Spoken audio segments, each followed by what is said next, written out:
You know what? My mom always said, don't talk with your mouth full. But I'll tell you something. Once in a while, you run across things that are just so darn good that it doesn't, you break every rule you can possibly break. Hey, I'll tell you what, today we're in the studio and we're going to be making some beef jerky, but it's not beef, it's venison. Hey, Nate, how's it going, man? Good, Larry, how are you? Let's tell everybody who you are. I'm Nate Moshinsky, I'm from Lamira. You're not just Nate, you are a builder, right? Yeah, I build houses. That's how I met Larry. I went on a fishing trip with him this summer, sponsored by Drexel.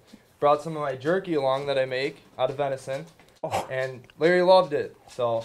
Nate, you say you're not an expert, but this is some of the best venison jerky I've ever had. So let's show everybody really what the key is to making good jerky. So it's super easy. I mean, it's not hard at all. Okay. Yeah, I guess I got to figure it out, but I can show everybody how to do it, and it's really easy. Okay, so what piece of meat do you have here? This is one of the roasts, and I mean, I think there's 4 roasts in the back hindquarters of a deer, and I do not use the round roast. Okay. It has a lot of different like silver skin and tendons in it. I don't use that. That one, hamburger, stuff like that. But these other roasts are pure meat. I clean them up. There's no silver skin, no white, no slime on it. I make sure it's really clean, right? Even though it's just venison, and it's just jerky. Yes. Okay, interesting. But see that silver skin right there? I'm taking all that off. You don't want to be chewing on that, you know? I got some more to take off there, but we'll slice it right down the middle. Ooh, that looks good. Yeah. I always slice against the grain. That's why you can pull it apart so easily, stuff like that. We're going to slice it like 1/4 to 3/8 inch thick. And basically you're just using a fillet knife, Yep, right? Just a typical fillet knife.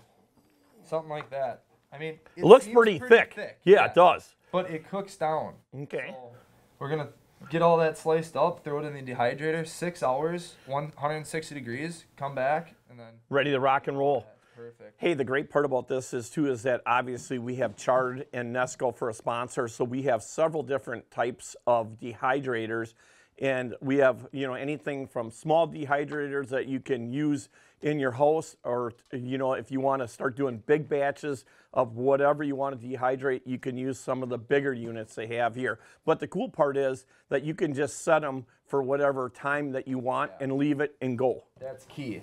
And I always come back and I make sure the jerky is completely cooled down too, because you'll try it and it'll, like, if it's still warm, it'll taste moist. But it just has to dry out and cool off. Okay. So that's big too, because a lot of guys will go in and set it for an extra hour or something.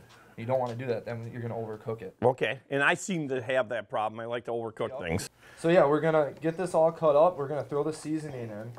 I usually let it sit overnight. I like letting it marinate as long as possible, and I'll mix it once or twice in that period, because get everything mixed around and spread the seasoning out a little more, you know.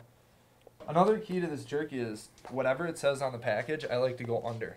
Because why is that? I don't know. I feel like you get more flavor out of it. So if it says 5 pounds, I'll keep it around 4 or something. Okay. 3.5. In this instance, it's a 2-pound package. So we have about 4 pounds, and we're going to use 2 packages, which is 4 pounds worth. So yeah, we want to make sure we break up all these chunks, because sometimes those chunks will not break up. Looks pretty good. I think we'll go with the water.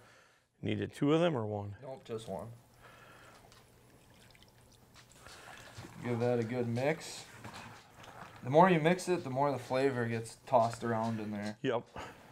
Plenty of racks in these dehydrators. So right. Might as well use them. That's a nice part about too when you're using a bigger one. So you do leave some space in there. Yeah. I mean, not a lot, but I mean, nothing should be on top of each other, you know, something like that. So you want to let it marinate overnight. And like you were saying before, really the key is, if you can, a couple times before you go to bed or whatever, if you're doing it during the day, try to at least turn it over a few times, you know, 2 or 3 times, to kind of get that seasoning mixed in that meat pretty evenly. Room temperature, or you put it back in the refrigerator? Nope, I cover this up and it goes in the refrigerator overnight. Okay. So then I take it out in the dehydrator, like I said, 6 hours, 160 degrees. And then let it sit, let it cool down in there, come back hours later, and it's good to go. Finished product. The finished product looks pretty darn good. Yeah. And I'll tell you, again, let's tell everybody how long. Oh, just over 6 hours is absolutely perfect. I just set these at 6 hours, 160 degrees, and it comes out looking like this. Obviously, it's shrunk down quite a bit, but that's perfect. It rips apart real easy. Hey everybody, thanks for joining us. I hope you guys and gals learned a little bit something about how to make jerky, because I certainly did, and I'll tell you, the final results are absolutely awesome. What a great time we had hunting. You know, this is one of the first hunting shows we actually have done where we didn't shoot a deer, but we saw plenty of deer, and the future looks really good. Hey, I want to thank, you know what, Nate for coming in this week too and showing us the proper way to make your own jerky. You know what, it's all about utilizing that venison, and I'll tell you, if you guys are interested in making your own jerky out of your deer, you definitely want to check out Nate's recipe.